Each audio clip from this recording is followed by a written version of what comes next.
que você reine. Cristo é a nossa redenção.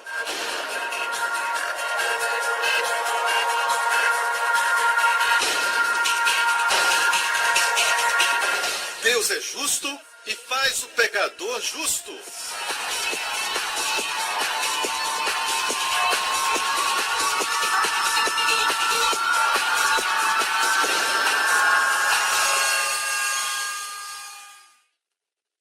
No último programa, e somente o sangue de Jesus pode redimir sua alma. Glória a Deus. E nós sabemos que o Evangelho é sobre crer corretamente. O justo viverá pela fé. Quando você crê certo, você vive certo. Hoje com o pastor Joseph Prince. Adão e Eva não tinham falta. Tudo no mundo pertencia a eles. Todo diamante, todo ouro, toda ametista, toda safira, todo rubi, tudo era deles. Todos os frutos do campo, toda a possessão, toda a terra, todo o campo era deles.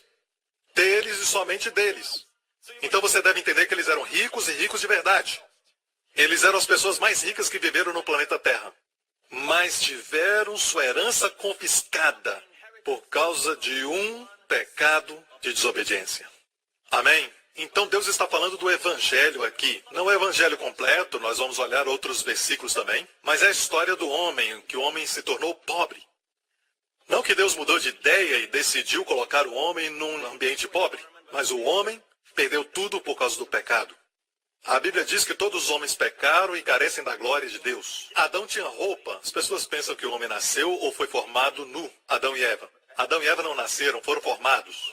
Primeiro o homem e a mulher. A Bíblia diz que Deus coroou o homem com glória e honra. Se olhássemos para Adão e Eva, não veríamos os seus corpos físicos destituídos de roupa. Os veríamos com alguma coisa radiante, alguma coisa brilhante, alguma coisa efervescente. Algum tipo de brilho. Brilhava deles. E todos os animais, até alguns maiores do que eles, os dinossauros, todos obedeciam o homem. Quando o homem falava, eles obedeciam. Deus deu ao homem domínio e Deus coroou. Coroar em hebraico é uma vestimenta que cerca. E quando o homem falava, tudo obedecia. E a Bíblia diz que quando o homem pecou, o homem perdeu. Uma versão diz, o homem carece da glória. Outra versão diz que o homem foi destituído da glória de Deus. Quando pecou, o brilho desapareceu. Então Adão e Eva viram que estavam nus. Então pela primeira vez procuraram algo para vestir. Todas as coisas na terra, animais, crescem sua roupa de dentro para fora. O homem é o primeiro a ter a roupa de fora para dentro. Então, mesmo sendo o homem mais rico de todo o universo, você ainda é pobre com muito dinheiro. Amém? Você pode até falar que não acredita em Deus e tudo, mas uma coisa que você não pode dizer e nem debater é que você vai terminar do mesmo jeito que todo mundo. No caixão ou no fogo. Amém? Você não pode arguir que a morte é iminente. Você não precisa pensar sobre isso, você não precisa reconhecer, mas está aí. Mas para o crente nós temos algo a mais. O crente do Novo Testamento não é ensinado a olhar para a morte, mas é ensinado a esperar a volta do Senhor Jesus Cristo. Somos ensinados a esperar o arrebatamento.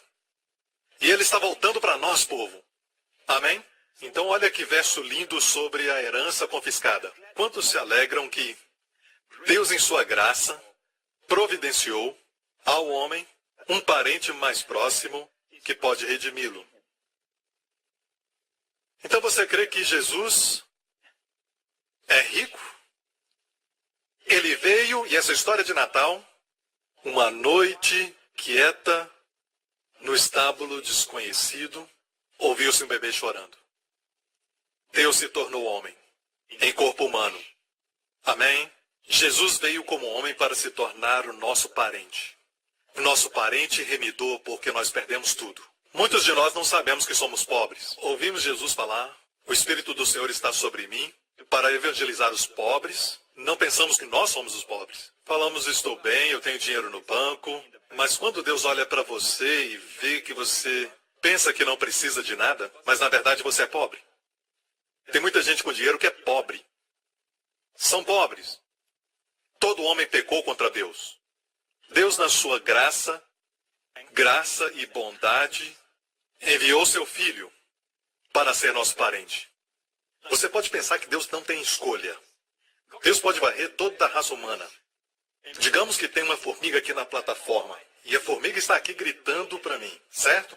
Me dizendo, eu não creio em você, eu não creio que você existe. Eu realmente não creio que você existe. Você acha que isso me incomoda? Eu não posso nem ouvi-la. Você acha que a formiga me incomoda? De fato, talvez eu vou até pisar nela. Até onde eu saiba, formiga não tem nada a ver com namatarás. Por favor, não me mande mel sobre isso, ok? Escreva para o Homem-Formiga.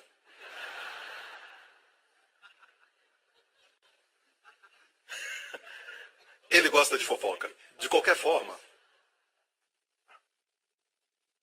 Deus pode esquecer sobre nós. Nós podemos até usar o sopro de vida para blasfemar. Mas quanto a Deus, nós não podemos alcançá-lo na dimensão onde Ele está. Deus não precisa se incomodar conosco. Mas saiba disso, Ele se importa. Ele não tem vontade que a gente se perca. E Ele veio até onde nós estamos. Ele nos amou. Mesmo o homem não sabendo que era pobre, miserável, nu, Deus veio para o homem. E o amou. Mesmo o homem não sabendo e vendo quem ele era, ele veio. Onde o homem estava, o melhor de Deus, para o pior do homem. Não é maravilhoso? Agora, Jesus se tornou nosso parente. Ele é rico. 2 Coríntios, capítulo 8. Porque sabeis a graça de nosso Senhor Jesus Cristo, que sendo rico, por amor de nós se fez pobre, para que pela sua pobreza enriquecêssemos. Ele é rico. Número 2. Ele é capaz. Provérbios 23 diz que o nosso Redentor é poderoso. O Redentor é poderoso. Está em Provérbios 23. Então ele é poderoso. Número 3. Ele é capaz. Hebreus 7 diz, ele é capaz de nos salvar, de nos redimir. Então ele estava disposto a vir como nosso Redentor próximo, se tornar um homem. É como se eu tivesse poder para me transformar em uma formiga. E assim, em total humildade, ele veio a nós. Amém? Quando Deus não precisava se preocupar com a formiga. Então ele se dispôs a se tornar o Redentor próximo. Ele é rico. Ele é capaz e é poderoso. Que Redentor nós temos? Amém? Enquanto isso, o Senhor está dizendo, este homem se tornou pobre. Como salvar sua herança? Eu estou falando da dimensão que Deus nos deu. Não de uma casa, um condomínio, mas da dimensão que Deus te deu e deu para Adão. Antes da queda. O homem perdeu sua herança. Número 2. Avançando ao versículo 47. E se o estrangeiro ou peregrino que está contigo alcançar riqueza, isso não era normal de acontecer, ok? Um estrangeiro não israelita, quando Deus escreveu a lei, ele se enriqueceu e não israelita. E isso é uma maldição, pois a Bíblia diz que eles seriam cabeça e não cauda, e o estrangeiro se torna cabeça. Mesmo isso não sendo normal, olha o que Deus faz. Olha a sua provisão. E teu irmão que está com ele empobrecer e vender-se ao estrangeiro, agora não é mais a herança, mas é ele mesmo. Ele se torna um escravo, ele se vende. Ao estrangeiro, ao peregrino que está contigo, ou alguém da família do estrangeiro. Depois que se houver vendido, haverá resgate para ele. Um dos seus irmãos pode redimi-lo. Eu creio que quando o Espírito Santo escreveu essas palavras, ele estava pensando em Jesus. Porque ele veio para se tornar nosso irmão. Para ser da raça humana. Mesmo que nos vendemos ao pecado, mesmo aqueles que pensam que têm a mente aberta, você não é livre para pensar. Se você pensa em mulheres nuas todo o tempo, ou você pensa em vícios todo o tempo, ou você pensa nas trevas o tempo todo, não me diga que você tem a mente aberta. Mas saiba disso, quando Jesus te liberta, você vai ser livre mesmo. Nós somos as pessoas mais livres do planeta. Amém? As pessoas dizem que são livres, mas estão perdidas, porque elas não podem ver que estão perdidas. Nada pior do do que a pessoa perdida não saber que está perdida. Amém? Se uma pessoa está doente e pode operar no próximo dia para remover o caroço, o tumor, mas recusa aceitar que tem um caroço, como vai ser ajudado? Pode morrer. Amém? Amigo, vem com o conhecimento de que nós não podemos nos salvar. Precisamos olhar fora de nós mesmos. Essa é a história do Redentor próximo. Precisamos olhar fora de nós mesmos. E aqui diz que um dos seus irmãos pode redimi-lo. Um irmão, um parente que não seja ele mesmo. Olha, é que o parente não tem uma escolha de ser nosso parente. Ele não tem escolha. Quando o seu tio torna o seu tio, ele escolheu? Seu primo é o seu primo e ele escolheu? Não escolhemos os nossos pais, os nossos irmãos, não escolhemos os nossos parentes. Mas Jesus escolheu ser nosso parente. Ele escolheu nos amar, ele escolheu vir onde nós estamos. Amém? Nunca esqueça disso. Amém? Então um dos seus irmãos pode redimi-lo. Ou seu tio, ou filho do seu tio poderá resgatar. Não esqueça, não está falando mais sobre a herança, possessão, mas a pessoa se vendeu. Nos identificamos mais com isso, porque envolve o nosso ser. Não importa quantas vezes nós falamos que as pessoas se vendem, elas se vendem aos vícios, elas se vendem aos pecados, elas se vendem às enfermidades e doenças, e elas se vendem à morte. Deus nunca quis que o homem morresse. Por isso que nós não gostamos de enterro, não gostamos de ver morte. Como homem, no fundo, do seu coração, você sabe que isso não estava nos planos. Não era para ser assim. O homem não foi criado para morrer. Um bebê não nasce no mundo para morrer. E amigo, você está certo. Deus nunca fez o homem para morrer. Mas o homem pecou contra Deus. Por um pecado de Adão veio a morte. O salário do pecado é a morte, a Bíblia diz. Mas o dom de Deus é a vida eterna através de Cristo Jesus, nosso Senhor. E todo mundo diz, vamos dar glória, aleluia. Amém. Ou seu tio, ou filho do seu tio poderá resgatar, ou um dos seus parentes da sua família o poderá resgatar. Eu gosto muito dessa parte aqui. Deus sabia que as pessoas iam fazer o seu melhor para remir a si mesmo. Então Deus colocou essa frase aqui. Ou se é capaz, resgatará a si mesmo. Então sabe o que o homem está tentando fazer? Está tentando ser capaz para resgatar a si mesmo. Eles tentam filosofia, tentam todos os tipos de crença, tentam todas as formas de se aproximar a Deus, mas quero dizer isso, todas as formas de aproximar estão baseadas em uma coisa. O homem está tentando depender de si mesmo. E é por isso que o cristianismo não tem nada a ver conosco. Tem tudo a ver com alguém além de nós. Nosso Senhor Jesus Cristo. Posso ouvir um amém? Algumas pessoas pensam que cristianismo é parte de Deus e parte eu. Depende daquilo que você está dizendo. Se você diz que Jesus fez tudo, eu não fiz nada, eu só acreditei, eu concordo. Mas se você diz, Deus faz a metade e eu faço a outra, então me desculpa. Graça é a única coisa que é do céu e está fora do céu. Tudo mais está baseado na confiança em si mesmo. Mesmo que você confie em Deus 80%, em você mesmo 20% ou 10%, ainda é uma forma de ensinamento religioso contra a graça.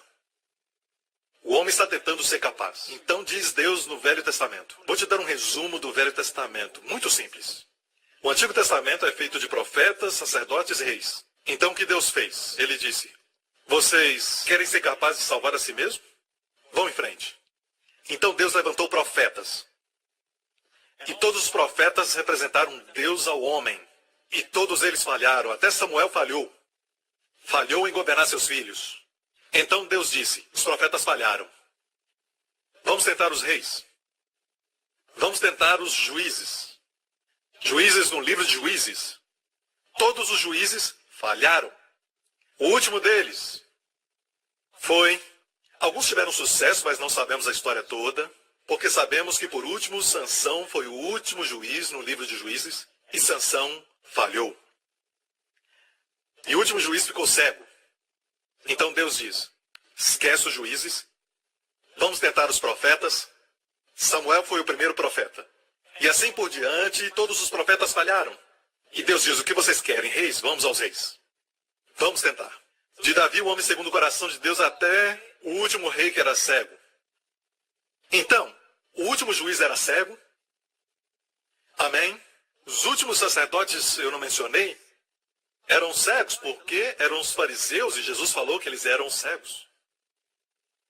O último rei foi o rei Zedequias, rei da invasão da Babilônia de Nabucodonosor.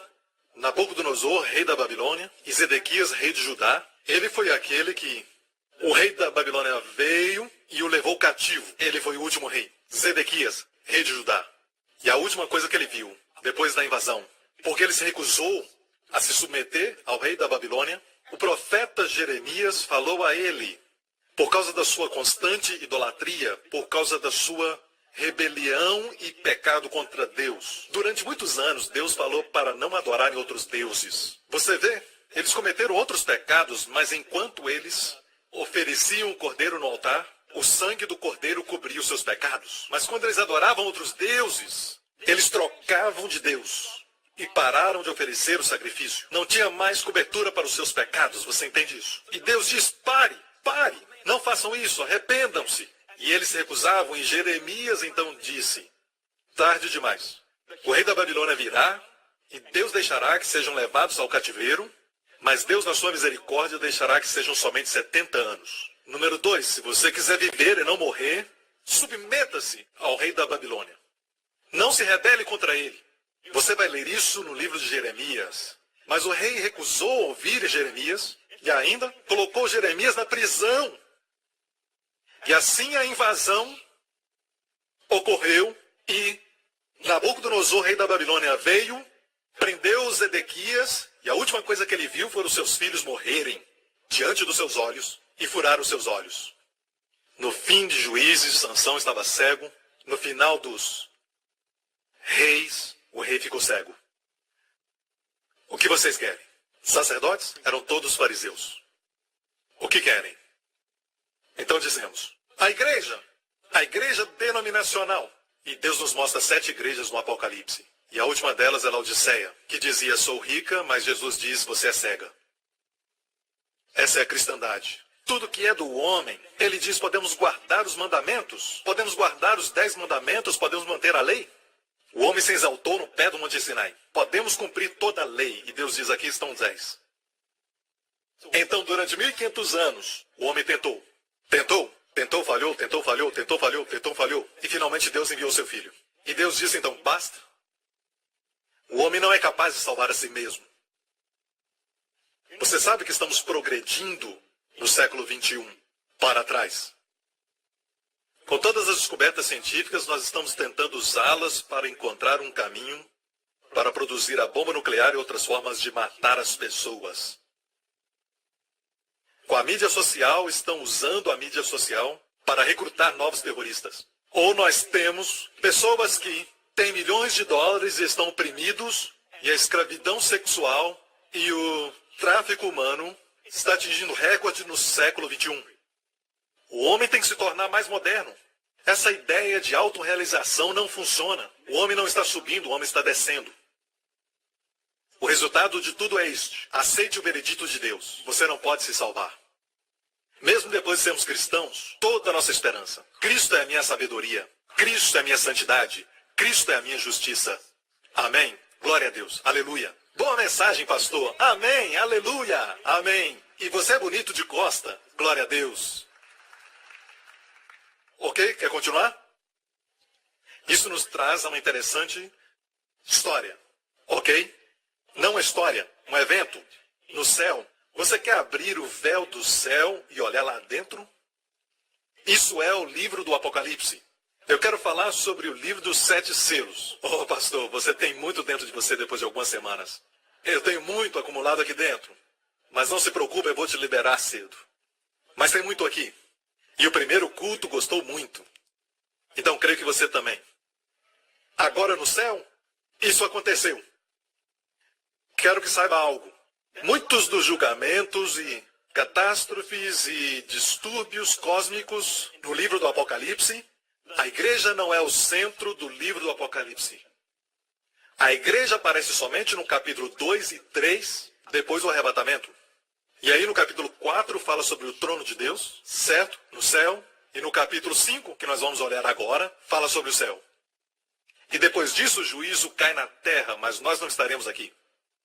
Estaremos lá em cima olhando para baixo. Você está escutando?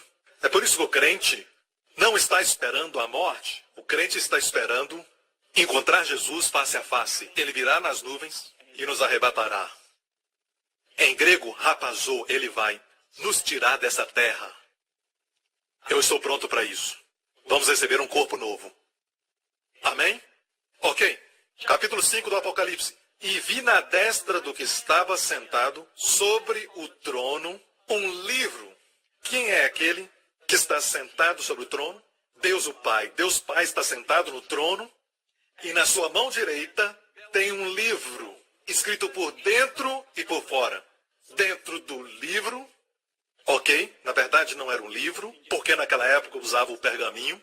Então pergaminho estava escrito por dentro, não se podia ver. E por fora, veja a ilustração do pergaminho. Você pode ver no hebraico o que está escrito por fora? Este é o nome Adão. Você não pode ver o que está escrito dentro. Está selado. Então isso estava nas mãos de Deus assentado no trono. Ok?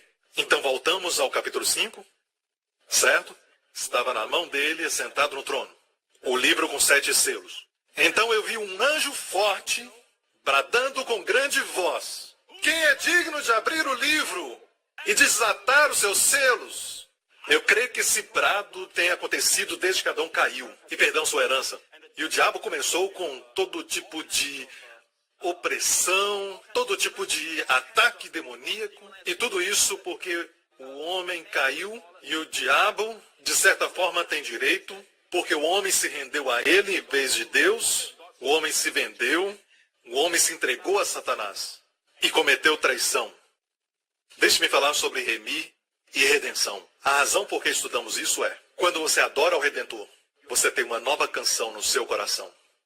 Durante a Santa Ceia, você sabe por quê? O sangue e o corpo. Essa redenção nos faz lembrar. E diz que a saúde está na comunhão, na redenção, na obra de Jesus Cristo, não na criação. Veja, você pode comer bem, pode correr todos os dias, pode fazer exercícios e tudo, mas você confia na criação. Você diz, eu como comida orgânica, mas tudo na criação caiu. E você confia na criação para te dar saúde. Se você corre todos os dias, você fica em forma. Talvez não saudável. Mas quando toma Santa Ceia com a revelação da redenção, mas não toma Santa Ceia como mágica para ver o que vai acontecer, mas com a revelação da redenção, não confia na criação, mas confia na redenção. Saiba disso. Saúde virá rapidamente na sua vida. Saúde vem da redenção. Boa forma pode vir da criação. Você cuida de si mesmo, você anda, você corre, você vai estar em forma. Não quer dizer saudável. Tem gente que corre, corre e morre. Não são saudáveis. Agora, a propósito, correram a nova criação do homem. Na época de Jesus não corriam, andavam. Você não vê Jesus e os discípulos correndo de lugar a lugar, eles andavam. O exercício deles era andar, eles andavam muito. Eles não andavam em planícies, eles andavam em montanhas. Quem já foi em Israel sabe o que eu estou falando. Você anda muito, apesar também de andar de ônibus. Mas se anda muito, você pode até ficar forte nos seus músculos e em boa forma. Amém? Mas correr é uma invenção nova. Por favor, não escreva para mim, ok? Se quer correr, corra, vai fundo. Eu falo para pessoas que às vezes não têm tempo para exercitar. Eu digo, se sua casa está no 14º andar, ok? Pegue o elevador até o 10º andar e suba 4 andares. E depois tome um banho. Ok? No começo você vai estar perdendo fôlego e depois disso você vai se ver subindo e até correndo vários andares. Amém? Nós temos a tendência de estacionar o mais perto possível da entrada do shopping e ficamos chateados quando não encontramos. E na verdade tem muitas vagas longe porque ninguém estaciona, longe da entrada. Tem muitas vagas lá, estaciona lá e anda. Aproveite essa oportunidade. Essa não é a minha mensagem. Só estou dizendo, ok? Você não pode receber da criação o que você está pensando, receber. Tudo está caído. Não espere o mundo dar a solução para a redenção. Eles não sabem que precisam de redenção. Eles não sabem que são pobres. Eles não sabem que são cegos. Amém? Mas você sabe. E porque você sabe, não coloque sua confiança na criação. Coloque sua confiança na redenção. Mas vigie o que você come. Faça isso. Não fique comendo o tempo todo. Você sabe o que é a palavra de jejum? É para terminar o jejum. Você não acorda no meio da noite, come e depois volta a dormir. Isso não é quebrar o jejum. Ok? Glória a Deus. Certo? Então, quando Adão caiu e a terra foi usurpada pelo diabo, porque o homem... eu quero que você saiba que tem um brado no céu. Amém? Quem é digno de abrir o livro e desatar os selos? E ninguém no céu, ou na terra, ou debaixo da terra, ninguém no céu, na terra, ser celestial ou terreno, ou debaixo da terra, infernal, demônios, nenhum ser foi digno de abrir o livro ou olhar para ele. E eu chorava muito. João disse, eu chorava muito, porque ninguém foi achado digno de abrir ou ler o livro ou olhar para ele. Então, olha aqui, meus irmãos, obviamente, ter o livro fechado e selado não é boa notícia. Quer dizer o quê? A terra ainda está confiscada, o homem está perdido e não há remidor. E é por isso que João chorou muito. Não só chorou, chorou muito. Então, seja o que for, é uma notícia ruim, o livro está selado. Estamos de acordo? Ok. Mas um dos anciãos me disse, não chore. Eis aqui o leão da tribo de Judá, a raiz de Davi, que venceu para abrir o livro e desatar os seus 7 selos. E quem é este? O nosso Senhor Jesus, que veio da tribo de Judá, em Israel. Amém? Então, o ancião disse, não chore. Olha, o leão da tribo de Judá. E João virou para ver o leão. Quando ele olhou para ver o leão, o versículo diz, e olhei, e eis que estava no meio do trono e dos 4 animais viventes, e entre os anciãos, um cordeiro. Ele olhou para ver o leão e viu o cordeiro. Você sabe, Jesus conquistou. Mesmo sendo leão, ele não conquistou com brutalidade, com fúria, com violência. Ele conquistou como cordeiro, na cruz. No próximo programa, você foi remido da morte eterna. Você foi remido. E que os remidos do Senhor digam amém. obrigado por sintonizar no programa de hoje. Esperamos que tenha sido uma bênção para a sua vida. Para mais informações sobre o programa da Igreja New Creation, acesse o site ncctv.org.sg. Lá você poderá se inscrever para receber um devocional diário do pastor Joseph Prince. Seja incentivado e fortalecido todos os dias e saiba o quanto Deus lhe ama através desses devocionais. Acreditamos que seu dízimo pertence à igreja que você frequenta e oramos para que você seja grandemente abençoado, altamente favorecido e profundamente amado.